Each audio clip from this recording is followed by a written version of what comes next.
Now, it was the Mid-Continental Regional Education Laboratory, which recently changed their name, that was in charge of putting together the national curriculum. They called it the standards-based movement. Now, No Child Left Behind, again, as I say, pretends to sunset this, but let me show you how it enforces the national curriculum. It says that the standards are voluntary. We all heard the term voluntary national standards for so long. Well, No Child Left Behind mandates that districts will be held accountable to the nation's report card, the National Assessment of Educational Progress. Secondly, they tell us that the National Assessment Governing Board's policy mandates that the content of NAEP reflect voluntary national standards. Folks, when you mandate something that's voluntary, it's no longer voluntary. Michael Chapman, American Heritage Research. This video is part of a set that deals with the United Nations Agenda 21 program. In this video, Mr. Chapman shares his shocking research about the development of what we now know as Common Core standards-based curriculum. Common Core is part of the UN globalist Marxist One World government plan known as Agenda 21. Start our second session this afternoon. You heard this morning about all the plans to transform your communities and rob your property and rip your whole communities apart in the name of sustainable development and smart growth. The question has been asked many times how the people who are perpetrating these things expect to do this and make it last when you have a nation of people who were raised and educated on individual rights and the Constitution and so forth. And the answer to that is that you steal a generation of children and you indoctrinate them so that they accept these ideas and they become global citizens in the coming global village. And that's exactly what we're going to talk about here this afternoon. Michael Chapman is an educational researcher and an author. He is also a member of the board of the Maple River Education Coalition and founder of the American Heritage Research. Through research and study, the Maple River Coalition is finding a direct link between the restructuring of our schools through federal programs like Goals 2000 and School to Work, and the restructuring of our communities through sustainable development. Michael Chapman and his group have discovered that today, as revealed in the National Curriculum Standards, education is no longer about preparing our children to maintain true liberty in a sovereign America. Instead, it is about indoctrinating our children to accept citizenship in a future global village. Today, Michael Chapman comes to us from Minnesota to reveal how the so-called standards movement masked the true agenda to a radically transformed America. Please welcome Michael Chapman. Thanks, Tom. Thank you all for sitting in this long. It's been a long day, and you've heard some great speakers. I couldn't help but sitting back in the back of the room listening to Michael Shaw and Michael Kaufman and some of the local folks. I was back there just rapidly adding stuff to my presentation, trying to figure out what can I take out now to make room for it. So I'm really going to move fast. I'm very graphically intense on my presentation, so you'll want to be somewhere where you can see this board. I want you to know that we in Minnesota consider ourselves members of the People's Republic of Minnesota. And for Michael Shaw's benefit, of course, that's the Midwest version of the left coast. But realistically, Minnesota was the very first state in the nation, in fact, the only state in the nation, to sign the Declaration of World Citizenship back in 1971. Now, this was the same year that the EPA was instituted. And by the way, the gentleman who was the first head of the EPA was a man named William Ruckelshaus, who was the American ambassador to the World Commission on Environment and Development. So there's a lot of dots being connected through these things, and I'm going to connect the education dot for you. Now, I just want to go on to say that the state of Minnesota actually, as declared in this document, actually flew the UN flag over the state capitol building. Now, the citizens went ape. Here's actually a newspaper article showing that flag. The citizens went ape, so it wasn't too surprising that a year later we came out with the first environmental education plan. This is it. Now, one of the speakers I travel around the state speaking with is now a senator in Minnesota. So I got this document from her. I asked her if she could get a copy of it out of the archives at the Capitol, and sure enough, she did. She also sent me a copy of the original Declaration of World Citizenship that includes signatures. What you'll find out is from every single leader in politics in the state of Minnesota. Both House and Senate minority and majority leaders are representatives. Everyone. Hubert Humphrey signed this thing. Everybody signed this thing, thinking this was a wonderful thing. So it's not too surprising that the paper was all behind this and quoted George Bush, the country's new UN ambassador, said this: "It is President Nixon's deeply held conviction, which I share completely, that the whole UN system must be strengthened in the field of peace and security, social and economic development." Now keep in mind, this is before the term sustainable development was in vogue. That was a marketing term that cost the taxpayers millions of dollars to come up with in order to mask what this really is.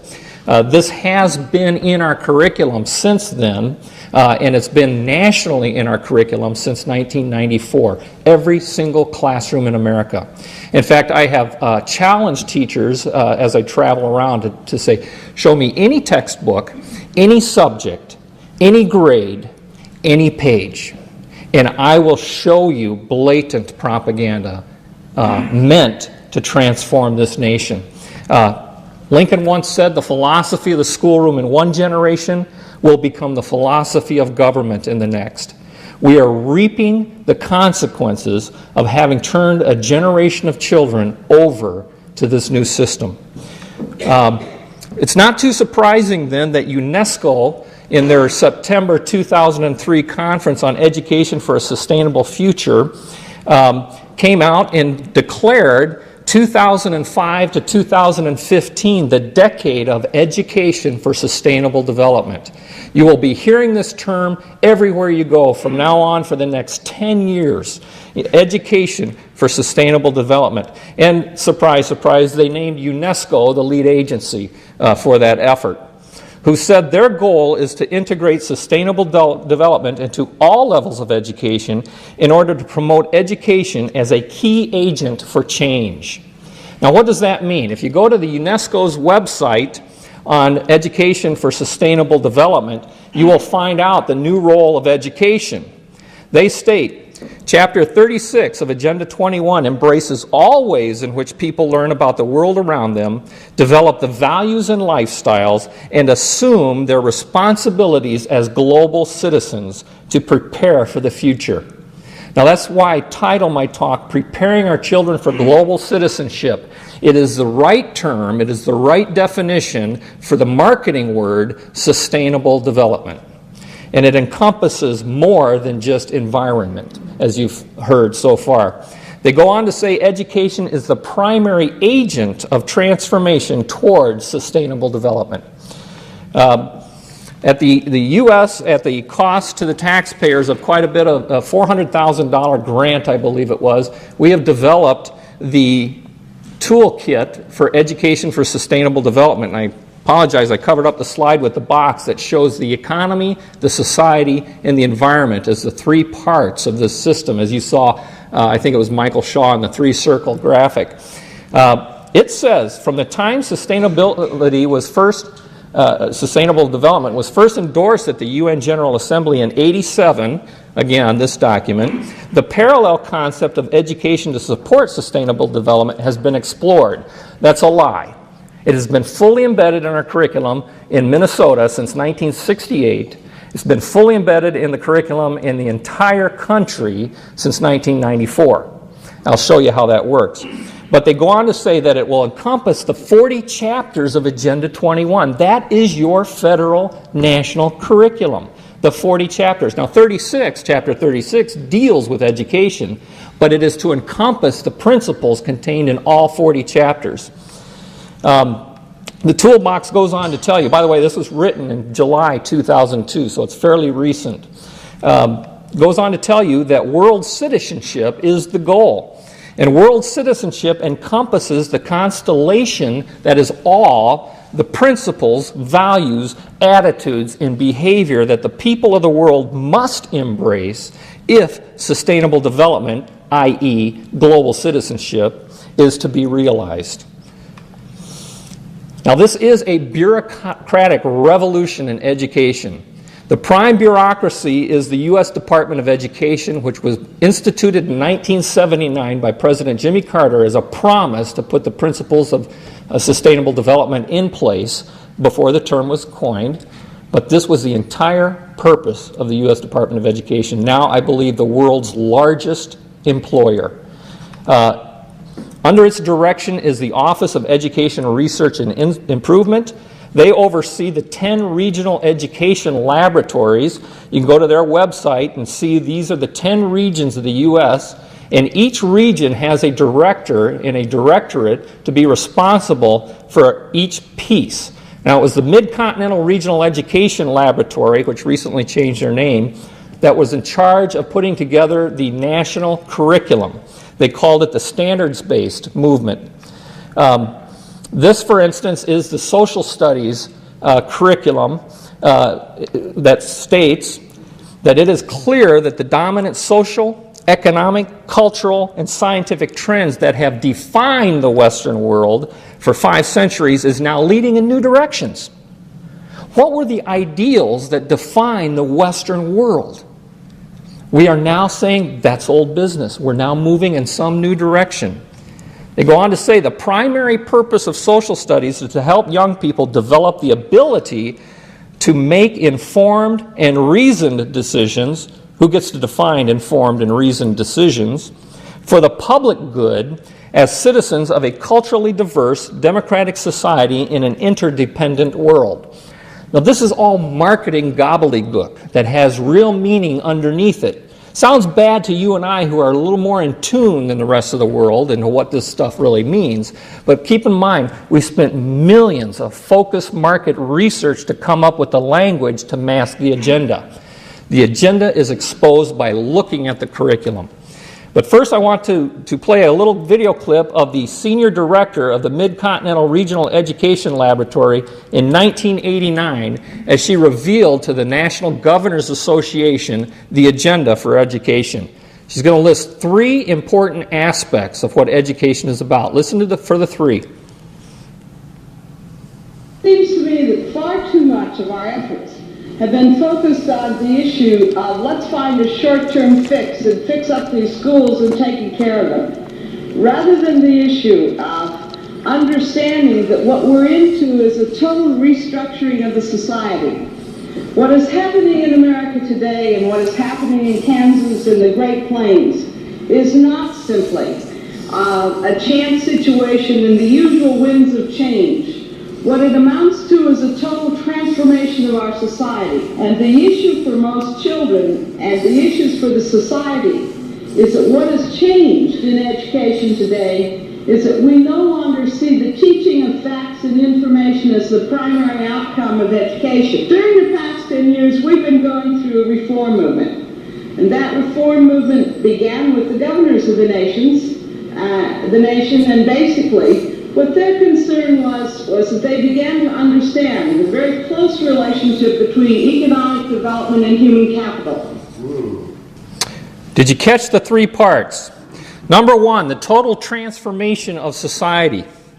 Number 2, facts and information, knowledge, is no longer the primary purpose of education.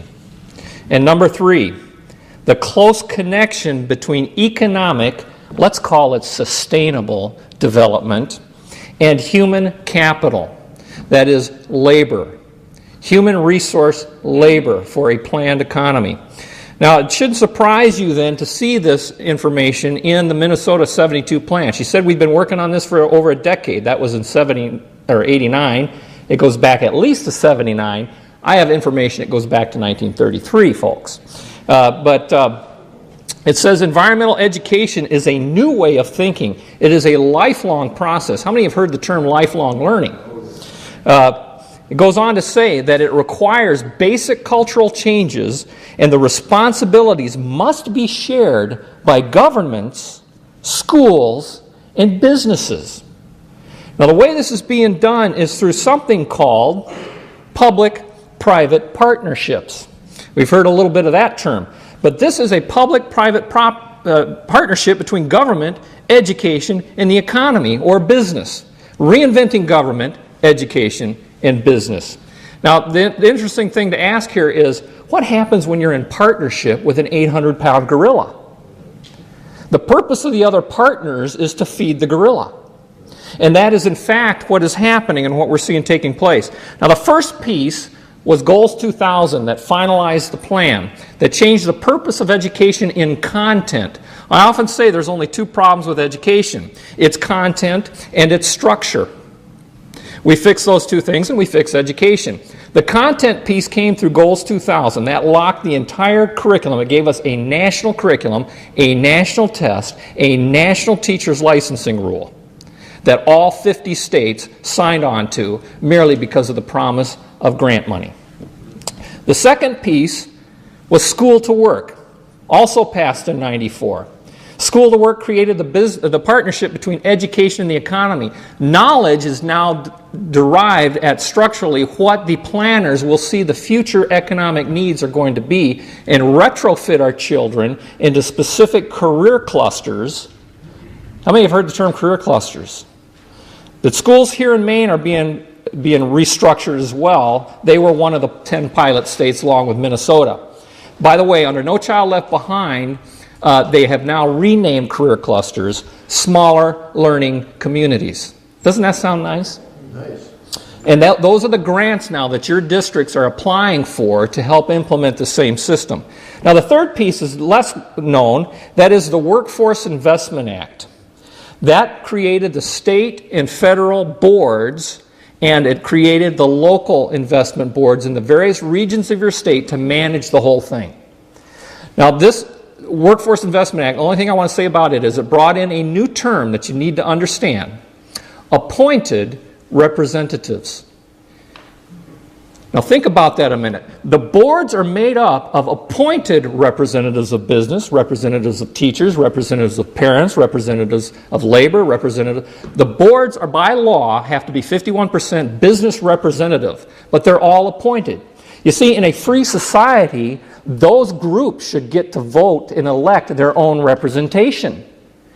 In a government tyranny, representatives are appointed to represent your interests. Read your documents. I found it all over Maine. All over Maine. Every single one of your boards, whether it's the sustainability boards, anything, is appointed representation. That alone is worthy of exposure. Now let's move on. No Child Left Behind locked the entire thing in place at the pretense of sunsetting Goals 2000 and School to Work. Keep in mind, Goals 2000 and School to Work were originally passed with sunset dates. They were just a little late in sunsetting them. Think of it this way. It takes 2 booster rockets to get the shuttle in orbit. Once the shuttle is in orbit, they can reject or sunset their boosters. Now all you need is to maintain orbit. No Child Left Behind is maintaining orbit of the shuttle of this system. It is the accountability measures put in place to ensure every state complies. Now here's one of the ways that all 3 pieces of the Goals 2000 School to Work, Workforce Investment Act are all part of the single plan. You can't assume they're different ideas. They are all part of a single unit plan. Now, No Child Left Behind, again, as I say, pretends to sunset this. But let me show you how it enforces the national curriculum. It says that the standards are voluntary. We all heard the term voluntary national standards for so long. Well, No Child Left Behind mandates that districts will be held accountable to the nation's report card, the National Assessment of Educational Progress. Secondly, they tell us that the National Assessment Governing Board's policy mandates that the content of NAEP reflect voluntary national standards. Folks, when you mandate something that's voluntary, it's no longer voluntary. Right? Voluntary now means mandatory. Change your dictionaries, that's what it now means. Let's move on. Now, I'm going to go through the 3 parts of Shirley McCune's, and I'm going to go through them in reverse. First, the economic connection to education. This is our Minnesota State education document that explains the 3 circles of this system.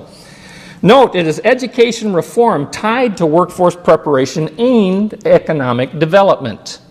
Look at the center, the 3 words in the center, school to work. School to work is the nut that holds the whole radical thing together. Now that has now been replaced with a new term, workforce investment boards. Isn't that convenient in the official documents? But it says that what it means for education is education now is to be keyed to one's ultimate life and work goals. Well, how do you know that? How can you shape someone's ultimate life and work goals through education unless somebody has determined your ultimate life and work goals? You see, in a free society, education is supposed to be a broad-based liberal arts education to prepare for whatever the future holds. This system says, we alone know what the future is, and we're going to retrofit you with what you need to meet those needs. That's the difference between the 2 systems of freedom and tyranny. Now, the document goes on to say that school to work is a whole new way of thinking, a revolutionary approach that will recreate these concepts. Now, when I say it's a revolution, I'm called a conspiracy wacko in Minnesota. Well, I'll tell you what, that's because I'm a property rights guy, okay? That's what makes me radical. You know, the real radical writers are the Rockefeller Republicans who are helping put this whole system into place too. The new mission of education in Minnesota states to create a seamless system of education and workforce preparation for all learners tied to the needs of a competitive marketplace. Notice it does not say free marketplace. China has a competitive economic market. They compete with us in the economic system. What's missing in China is freedom. You will not see the term free market anymore in any government document that's tied into this system. You will not. I can't find it.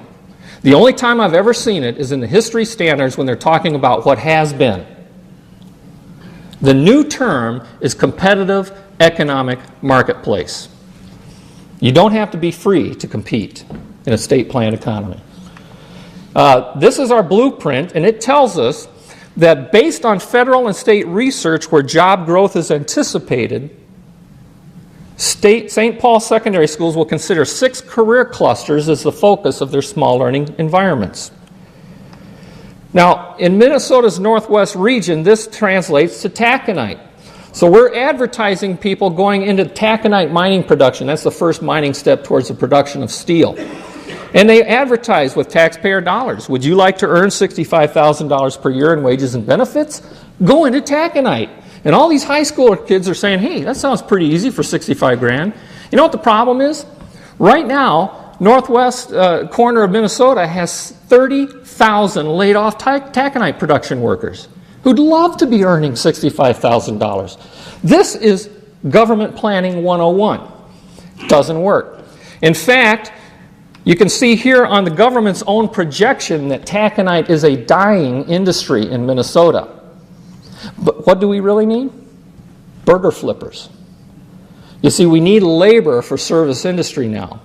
But this source is the same source that gave us the taconite brochure.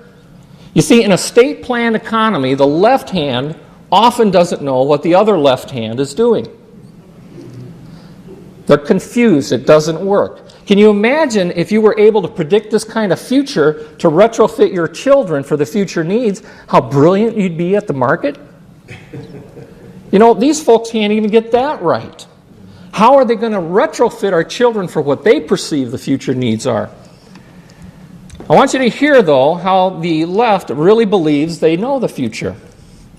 This is State Senator Steve Murphy. What we're seeing right now is that about 80% of all the jobs that we're going to have in the future, you're going to need some sort of technical expertise. About 20% of the jobs in the future will require some sort of 4-year education or beyond We're talking the doctors, the lawyers, the administrators, the engineers, those types that are changing are in the labor pool. The people that are actually doing the work, people call it menial labor. I don't. The people that worked in factories, people that use their sweat and toil, you're going to be splicing wires for AT&T or whoever, and that's where the majority of the jobs are going to be in the future. And we need to have our students aware of that, so that they don't make bad decisions after high school. Can you believe what you're hearing? He knows the future. And the concept here is it's a waste of state resources to train someone beyond their station in life. This concept came out of the polytechnical system, by the way, of Eastern Europe. This was the idea that the state will train you for your specific station in life. Now, the best education was reserved for the kings and queens' children, those who would one day grow up and rule the nation. You see, the problem is, in America, we're supposed to be a self-governing nation. All of our children are the princes and princesses who will one day grow up to rule this nation. And they deserve that broad-based liberal arts academic education, whether they're a truck driver or a doctor and lawyer. Thank you very much, Steve Kelly. This is where we're at in the name of educational progress. What are we seeing right now? Now, we call this the knowledge society. Peter Drucker, how many have heard of Peter Drucker? The New Business and the Guru Industry. What book they don't talk to you too much about is his book, Post-Capitalist Society, where he explains that in order to move from capitalism to a knowledge society, which, by the way, is marketing language for a labor society, education in the post-capitalist society has to permeate the entire society, business, government. You recognize the pattern of the triangle. Post-capitalist societies, he says, requires lifelong learning. That term, by the way, was first coined by Vladimir Lenin. Lifelong education through the polytechnical system was his philosophy of education. Now, this is our recent document. This is just put out by the Republicans in 2002. This, of course, once again, says putting it all together, and of course has the three-circle graphic right on the front as puzzle pieces. And it explains to us that the bottom line here of the outcome indicators, call it outcome-based government, is to finally get down to something called sustainable family income. Now, this has to do with the transference of wealth. It's simply not fair if somebody has more wealth than another. So we're going to define the terms of a sustainable income, and government will be in charge of giving that to you. The document actually says, never lose sight of equity. Remember the new definition of equity that was put up on the board by one of the previous Michaels? In our collective efforts to increase the overall economic vitality of Minnesota, we must not lose sight of equity or fairness based on need. Do you recognize that term, by the way? Marxism. From each according to his ability, to each according to his need. I'm going to give you a peek ahead to the curriculum, because this is what they're teaching the children in second grade. The entire purpose of second grade social studies is to transfer loyalty from the family to the government and teach them about sustainable economic consumption. Needs and wants is what they call it. What are needs and wants? Well, it says here that needs are basic needs that all people must have. Wants are things people would like to have, but they can do without. The concept here, as it grows up fully in the entire scope and sequence, is it's not fair for you to have your wants met until the entire world has its needs met. This is sustainable economic outcome-based government redistribution of wealth philosophy. Growing up a little farther into seventh grade, it becomes gross national product in the global government or the global economy. This is out of a Macmillan mainstream seventh grade textbook. Although the countries of the world are all linked by interdependence, not all of them share equally in the world's riches. Well, who's hogging all the wealth in this map that is based on size depending on gross national product? You see, this is a Marxist concept of the economy, that there is only a finite amount of wealth in the world and we have to share equally. The problem is, in a free society, wealth is created and grows and expands. But this is not the sustainable economy. which, just like the environment wants to suppress development, the sustainable economy wants to suppress the creation of wealth to be managed through our human resource generation workforce investment councils.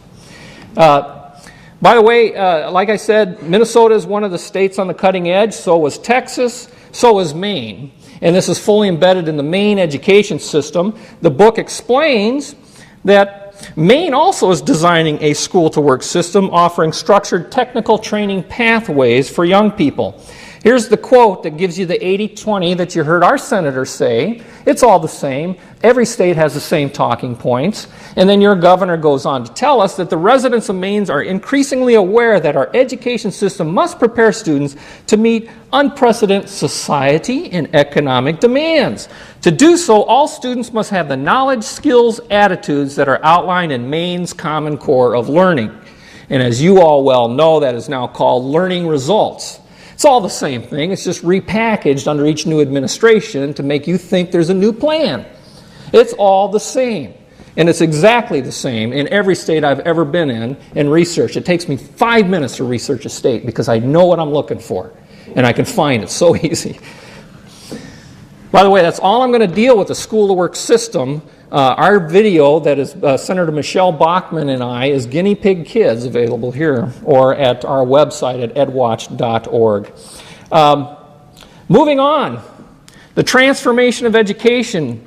Education for a sustainable future requires a change in approach in the teaching and learning process. This brings us to number 2, and that is the idea that preparing American youth for the 21st century requires a radical departure from traditional classroom instruction. Above all, it requires a shift in long-held beliefs that the role of the teacher is to transmit knowledge to the students. Instead, teachers must view themselves as facilitators through which young people construct knowledge themselves. Now, that's a long way of saying indoctrination.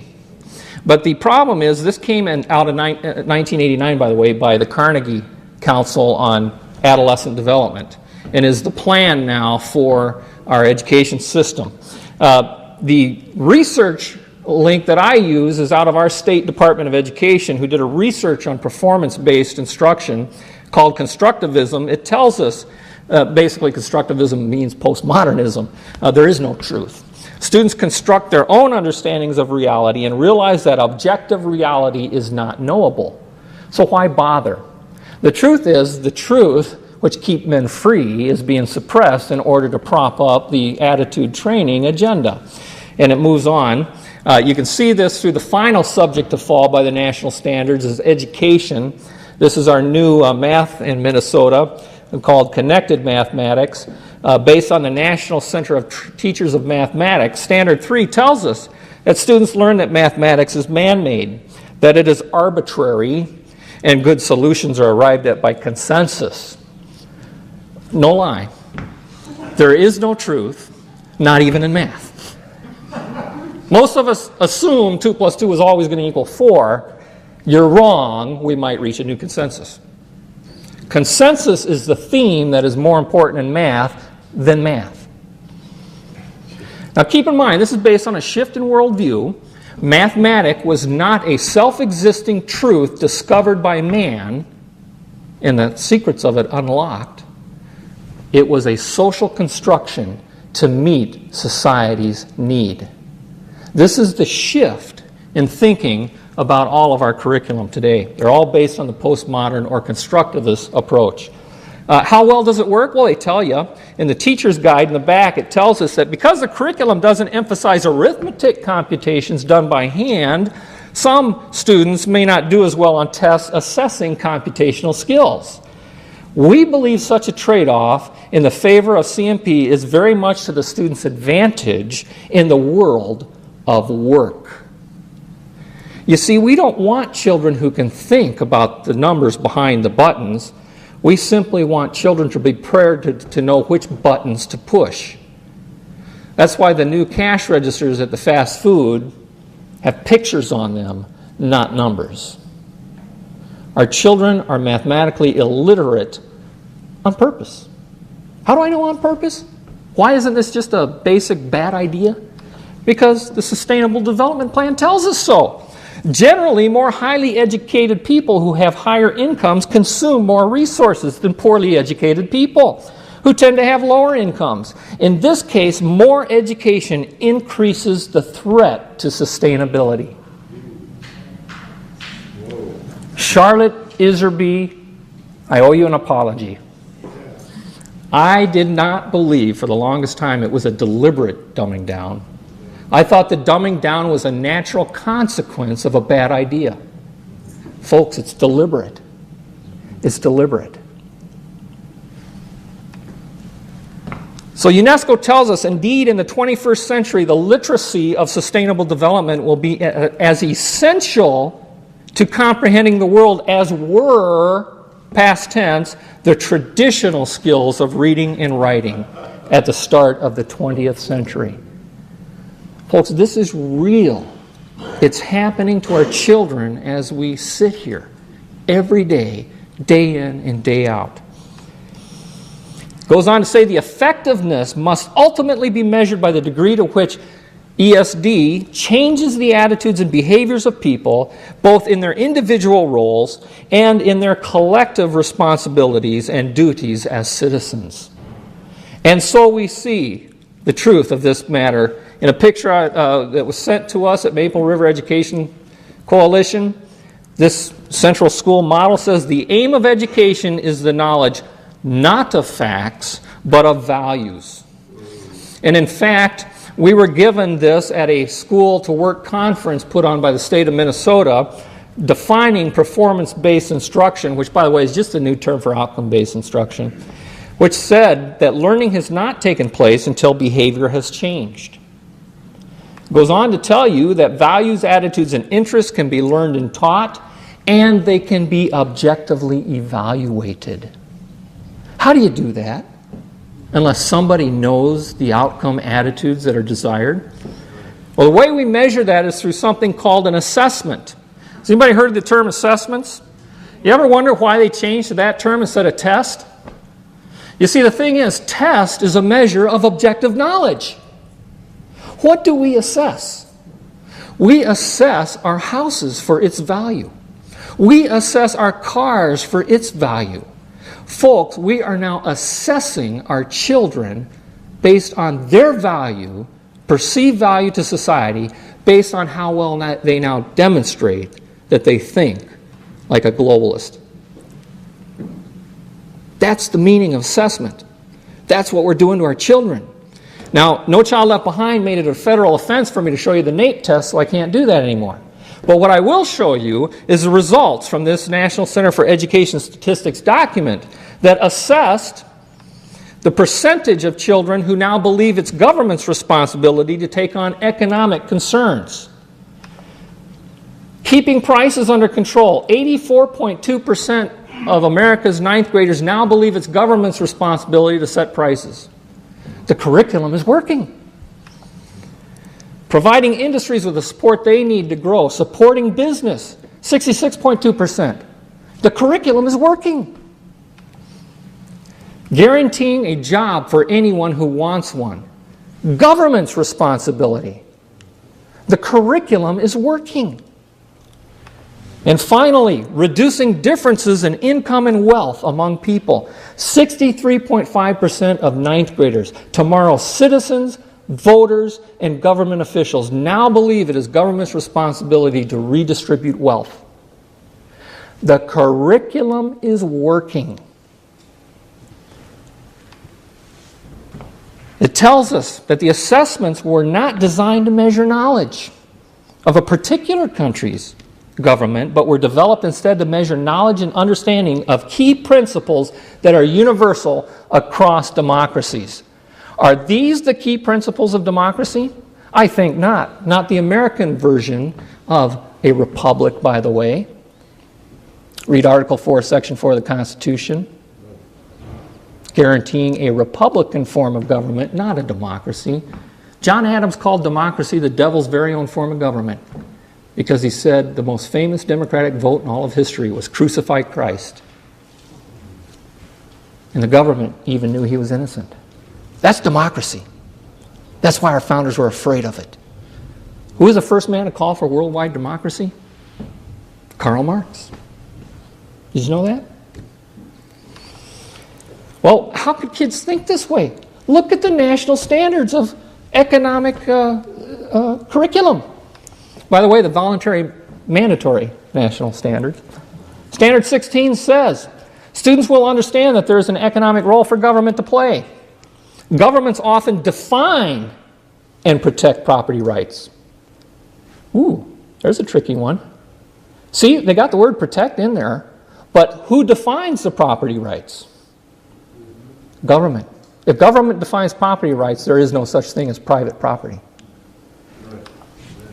Most government policies also redistribute income. This is true, but it's supposed to be a good thing here. Who wrote these standards? Well, the National Council on Economic Education and the Economics International program. These were to be based on a consensus process. Well, again, how can ninth graders be so easily convinced? You know, a famous man named Lenin once said, take away a people's heritage and they're easily persuaded. Easily persuaded. So the very first subject that fell was history. The National History Standards tells us one of the most common problems is the compulsion students feel to find the one right answer. Or worse yet, they rush to closure reporting back as self-evident truths the facts or conclusions presented in the text or document. Now think about that for a minute. What would our founders say to this? You know, those are the guys who talked about self-evident truth. This is the worst problem a child could have, reporting back as self-evident truths. You see, the principles of the Declaration of Independence stand in the way of this entire agenda, so it must be eradicated. You know those 7 principles of the Declaration, don't you, all by heart? National sovereignty, natural law, self-evident truth. All men are created equal. By the way, he didn't mean the gender, he meant mankind, both male and female. Creator-given unalienable rights that included life, liberty, and the pursuit of happiness or property.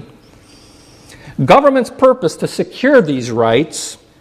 And finally, popular sovereignty, the consent of the governed.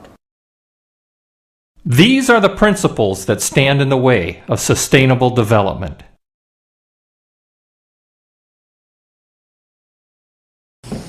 So this is the big debate in Minnesota right now. Because of the 30,000 strong Maple River Education Coalition, we have now been the only state to repeal the Goals 2000 curriculum.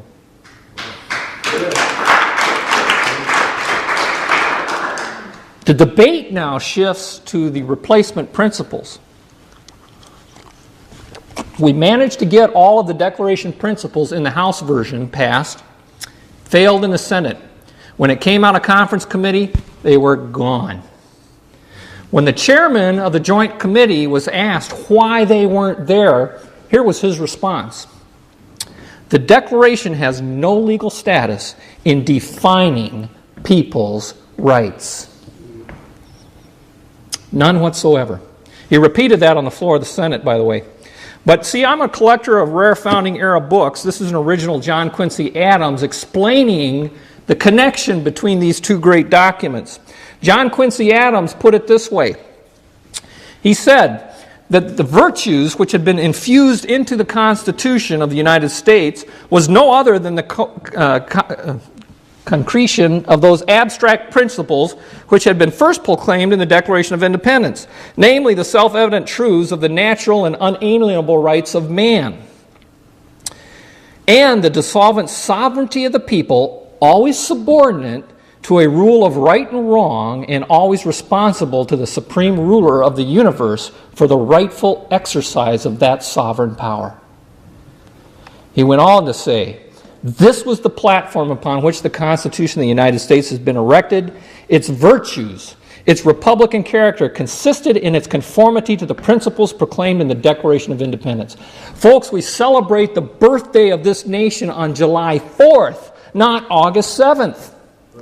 That's because the Constitution was the working papers that put in place the principles contained in the Declaration. This document was written only in order to form a more perfect union. Without the Declaration, It's meaningless. Or can be made to mean whatever you want it to mean. And that's what they're doing through the education system. They are shaping our thinking by doctoring up the Declaration principles. This is a 4th grade book that explains a critical thinking question. By the way, what does critical thinking mean if there is no self-evident truth? We assume it means learning to discern the truth. But if self-evident truth doesn't exist, it becomes a tool for shaping thought. And here's an example. Well, this is the teacher's guide that tells us that this section describes it as thinking that is focused on deciding what to believe and what to do. Now, that's with a predetermined outcome. And here's some of the examples. I'm only going to do one. That's all I've got time for. Ask students to think of a law they would like to see passed. Suggest the environment, endangered species, education, those things that are important to sustainable development. Here's a teacher's assignment. Divide students into 2 or 3 groups. Have each group work together to produce a Bill of Rights for animals. Tell them to begin by discussing the ways in which they feel animals are sometimes treated unfairly. Folks, this is the lesson during the study of the Bill of Rights. This is what the kids are doing in their classrooms. Mainstream, this is Houghton Mifflin. It's not some obscure little textbook company. Well, without the Declaration principles, you can redefine the Declaration principles if they're mentioned at all. This one says when Jefferson wrote that all men were equal, he really meant all citizens. Women and blacks were not included. This is a politicized version of the meaning using 20th century definitions for 18th century words. It's a very common tactic used by the publishers. Without the Declaration, what is the philosophy of our government? Well, according to the textbook, Enlightenment thinkers in the American colonies were excited. Here they were, the first people in history to have a chance to create an entirely new government based on Enlightenment principles. That, by the way, was the principles that founded the failed French Revolution. It is not the foundation principles of our document. Well, what evidence do they give you? They tell you that a study was done of 15,000 political writings published in America, and a tally was taken, and they found out that the most quoted source was French philosopher Baron de Montesquieu, then David Hume and John Locke. The problem was I knew this was wrong, so I got the original study published in this book, and they actually show that Blackstone was number 2 at 7.9%. Now, why did they censor out Blackstone? Well, because Blackstone is the author of the commentaries on the laws of England, and he was the one who gave us the phrase, the laws of nature in nature's God, contained in the Declaration. He defined the law of nature this way. This will of his maker is called the law of nature. This law of nature, dictated by God himself, is of course superior in obligation to any other. It is binding over all the globe and all countries, and at all times no human laws are of any validity if contrary to this. Of course, we have to censor that, don't we? Because this is a violation, obviously, of separation of church and state, which, doesn't show up in our Constitution. It is in Article 58 of the ex-Soviet Constitution. The study goes on to tell us, though, that the Bible was quoted 34% of the time, more than 4 times Montesquieu. That was just censored out, and the assumption then was left with, well, we must be based on the Enlightenment. The study went on to say, although the citations came from virtually every part of the Bible, St. Paul was the favorite in the New Testament, especially the parts of his epistle to the Romans in which he discusses the basis for and limits on obedience to political authorities. Folks, this is what justified the revolution. It was based on natural law, a higher truth than man. Whether you believed it or not, this was good for all societies. This did not mean that you had to believe what they believed. This is just what we were based on. To teach this in public school isn't establishing a church. It's simply history lessons. To leave it out is nothing short of censorship. And I cover a lot of this kind of documentation in my video, America's Censored Heritage. I'm not going to go through much more of that. Let's move on. Without the Declaration principles, the Constitution can be made to say whatever you want it to say, and that's the way they're teaching it to our children. Did you know you could change the Constitution without amending it? How many knew that? Well, that's what the lesson teaches. This is the gospel truth to children in 8th grade. Most popular textbook in America, by the way, up until 1994 when it was replaced by the better stuff. The Constitution is not a rigid document. Because of imprecise language in some sections, it's open to interpretations. Most historians, have you noticed it's always most historians? And you can't find one, but most historians feel that this is more of a strength than a weakness. It moves on to say, by unofficial change method is meant first the Supreme Court's interpretation, which differs sometimes from court to court depending on new justices. Now this makes perfect sense. I mean, if 2 plus 2 is 4 only by consensus, well, certainly the meaning of the Constitution is going to be by consensus. Postmodern activist Justice Breyer told us that the men who wrote the Constitution left many important areas open to interpretation. Breyer said in a speech Monday at New York University, did he learn his lessons in school well? He must have been paying attention in class that day in 8th grade. The philosophy of the schoolroom in one generation will become the philosophy of government in the next. This is what they all believe today. He went on to explain that judges should be wary of enforcing a strict reading of the Constitution. Well, we don't want to go to what the founders actually meant. We want to interpret it for ourselves based on what society needs today. He went on to say those more literalist judges who emphasize language, history, tradition, and precedent cannot justify their practices by claiming that is what the framers wanted. Notice, by the way, it's always framers, no longer founders, because foundation suggests something that doesn't change very easy. You can always remodel your house and build a new frame.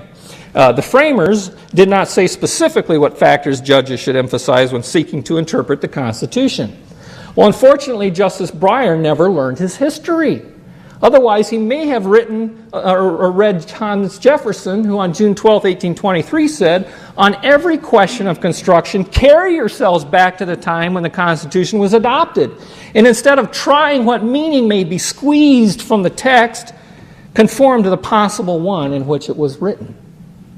Pretty good advice from a founding father that is so dearly loved by the left. Well, what about the Ten Commandments case in Alabama? Anybody been following that? Let me ask you a question. What law did Chief Justice Moore violate? You know, they always say, oh, he violated the separation of church and state. But you know, that clause starts out by saying, Congress shall make no law. Is Judge Moore Congress? Who's closer to Congress, Judge Moore or the Alabama federal district judge? Which judge of these two violated the 10th Amendment? You know that one that's no longer taught in schools. The powers not delegated to the U.S. are reserved to the states or the people. Justice Moore stood in front of the judge and said, I will remove those 10 Commandments now if you tell me what law I have violated. You won't hear that in the mainstream media. The judge couldn't tell him one because the First Amendment guarantees there will be no law. How can you violate something that says there will be no law? Nobody knows this stuff, folks, because the media is part of the problem, isn't it? It's the reason, by the way, our founding fathers invented the committees of correspondence to get around the British-controlled press and get the truth out to the colonists. You see, this connection here in the internet is our committees of correspondence. And we're starting to scare them a little bit. Thank God. Thank God for freedom. By the way, here's some 10 Commandments. Anybody recognize this building? It's the U.S. Supreme Court, the East Portico. Over, by the way, the title Justice, the Guardian of Liberty.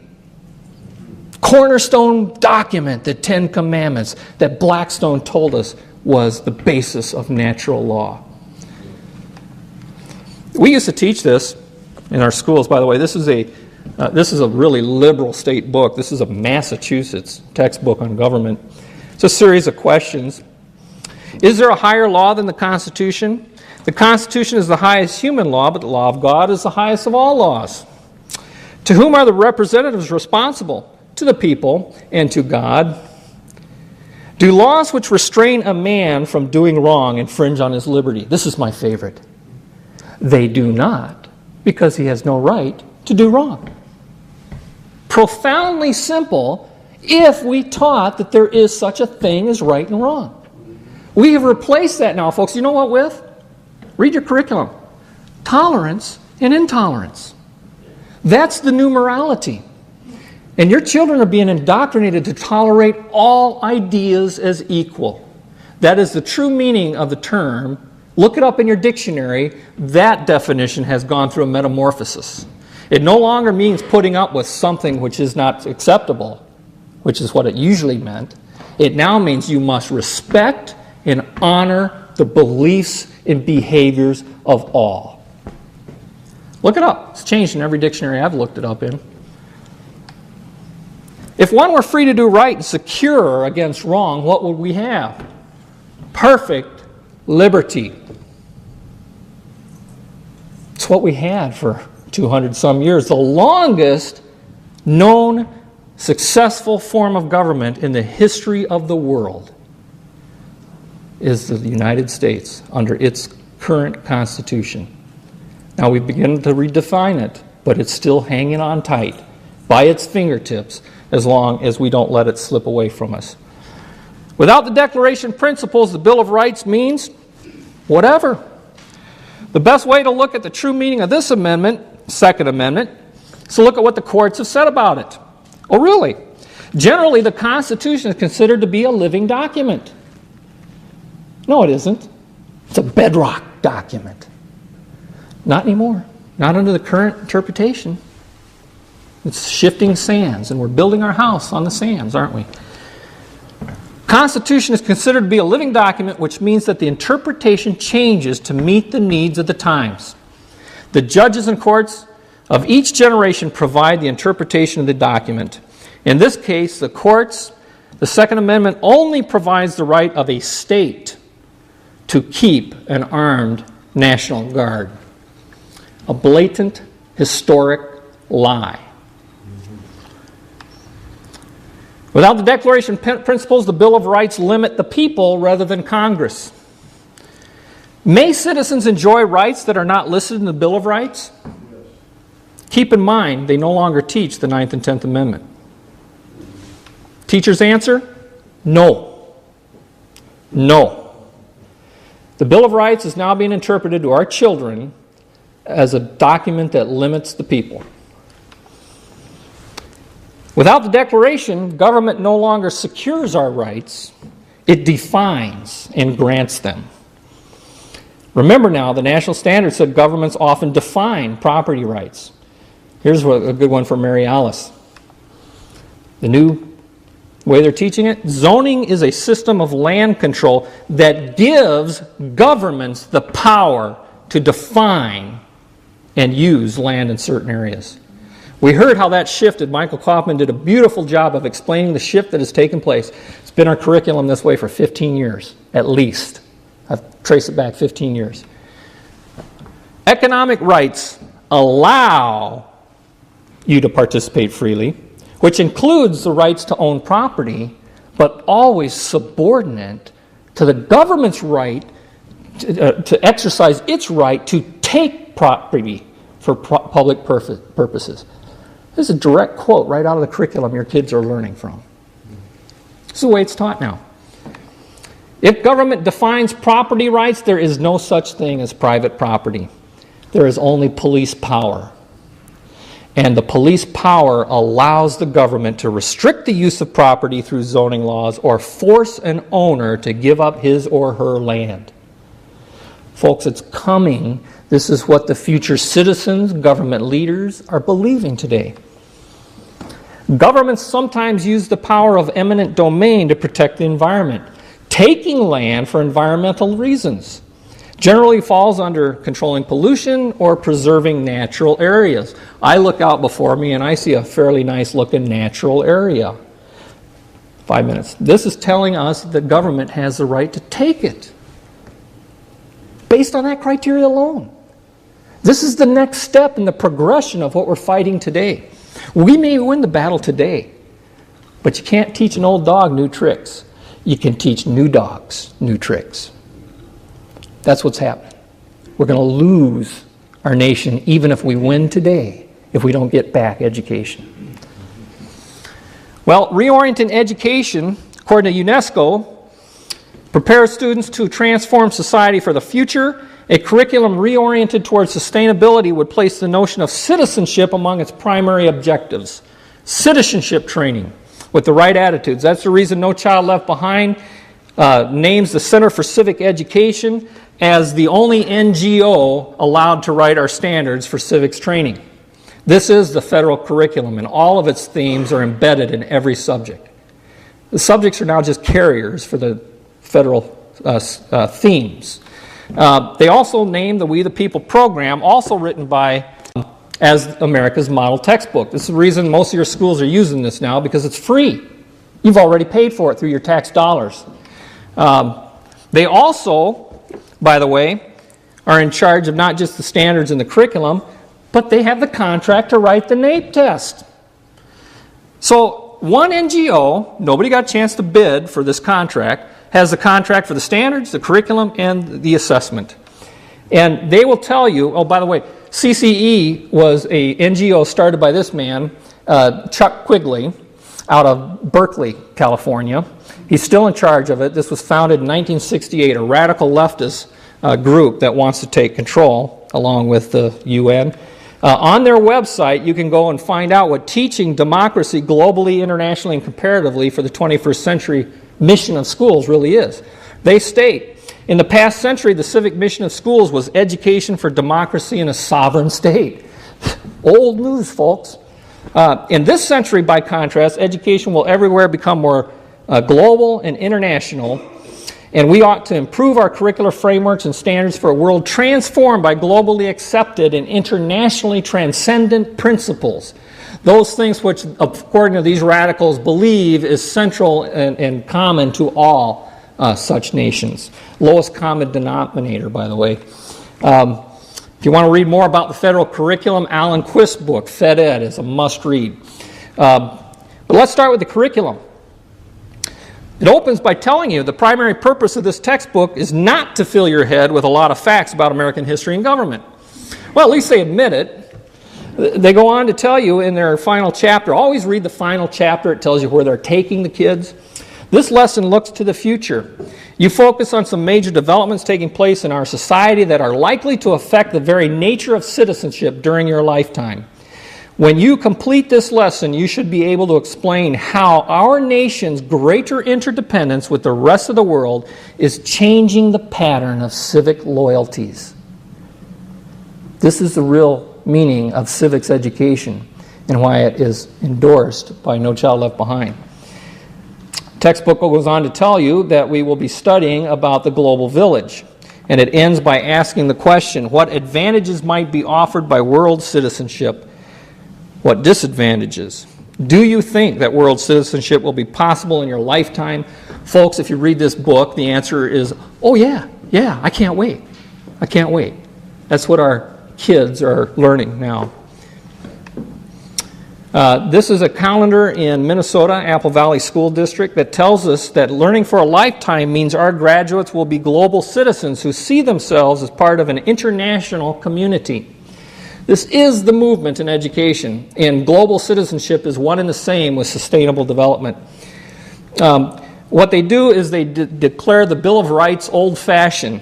The fundamental and lasting as its guarantees have been, past tense, the U.S. Bill of Rights is a document of the 18th century reflecting the issues and concerns of the age in which it was written.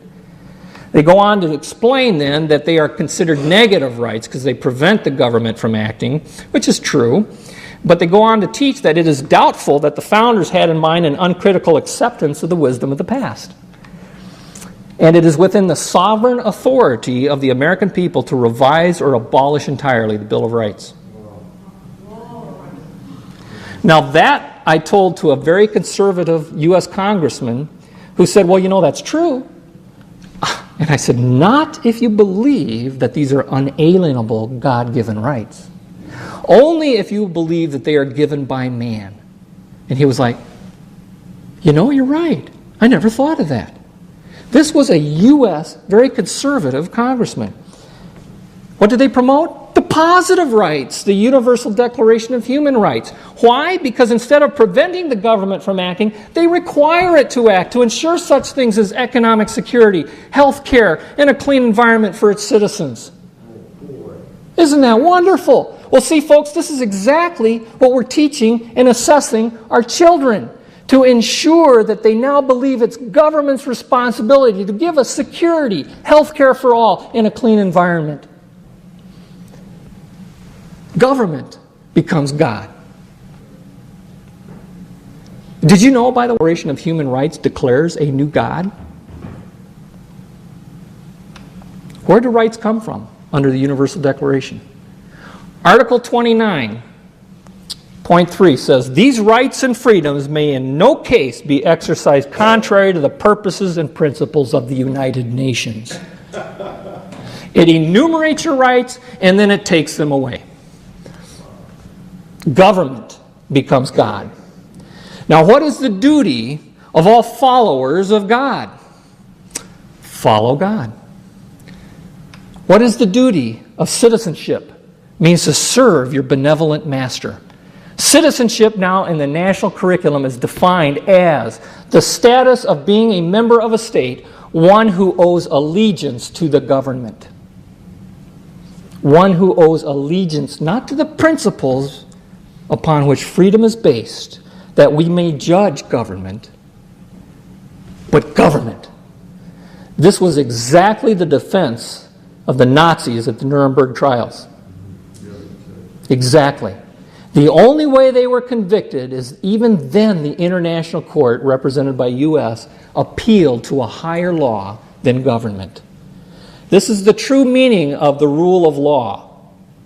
Law is king, not king is law. It's Lex Rex, Samuel Rutherford, his principles. Civic virtue, isn't that something we want to teach our children? You're wary now. Not under the new definition.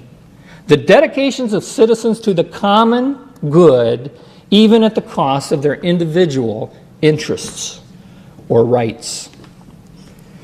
This is a Maple Grove 7th grade test. The term sovereignty refers to the absolute authority a government has over its citizens. This is a correct answer. Are they talking about the U.S. here? Neither the United States nor Russia are sovereign states. The right answer is false, because our government has absolute authority over the citizens. How in the world can they believe that to be true? Take away a people's heritage, and they're easily persuaded. That's how. Let me play a little clip from you from the debates in Minnesota that just happened over the writing of the new standards.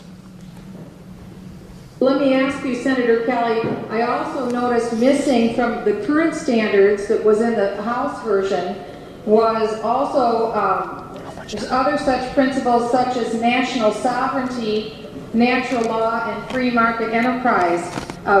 That would be something that we would be looking at as our commissioner takes up now the writing of the social studies standards. Why would your committee not include national sovereignty, natural law, which is referenced in the Declaration of Independence, and free market enterprise? Why would the committee fail to include those basic American principles, Mr. Kelly? Senator Kelly. Senator Kelly, Mr. President, Senator Bachman, like everything that happens in conference committee, it was a compromise. They just compromised away our freedom. They know, folks, the Declaration is key to winning this battle. That's why the fight in Minnesota is now over the Declaration principles. I want to recap real quickly the Declaration principles versus sustainable development. National sovereignty is replaced by world citizenship. Natural law is replaced by positive law. Constructivism replaces self-evident truth. All people are equal before God is now replaced by multiculturalism. That is not celebrating different cultures who are here. That is declaring everyone different by their culture, and all ideas are now equal.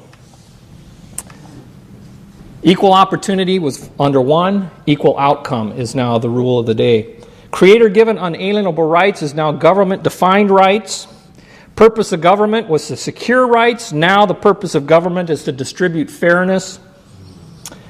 Popular sovereignty has been replaced with absolute power. Folks, I rewrote the Declaration of Independence years ago based on what I was learning in the curriculum.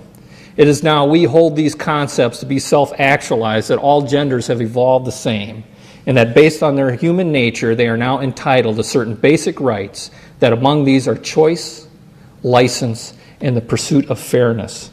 This principle is all over Maine's curriculum. I'm not going to go there because I don't have enough time. There are other principles involved, including emotional indoctrination. We have now declared that we are under the United Nations full-fledged members to support the goals. What we are doing is creating a synthesis of East and West under a new civilization, which is declared a new civilization is emerging in our lives, and blind men everywhere, that's you and I, are trying to suppress it. The book ends, from the wisdom we thank Mr. Jefferson, who helped create the system that served us for so well for so long, and that now must in its turn die and be replaced. The foreword to this book was written by Newt Gingrich. Folks, what is that system Jefferson gave us? The least religious of our founding fathers told us God, who gave us life, gave us liberty. And can the liberties of a nation be thought secure when we have removed their only firm basis from the minds of the people, that these liberties are the gift of God, that they are not to be violated but with his wrath? Indeed, I tremble for my country when I realize God is just, and his justice cannot sleep forever. George Washington also warned us in his farewell address, whatever measures contribute to violate or lessen the sovereign authority ought to be considered as hostile to the liberty and independence of America, and the authors of them treated accordingly. Folks, this is treason. Yes. And it's time we say so. Yes. Thank you very much.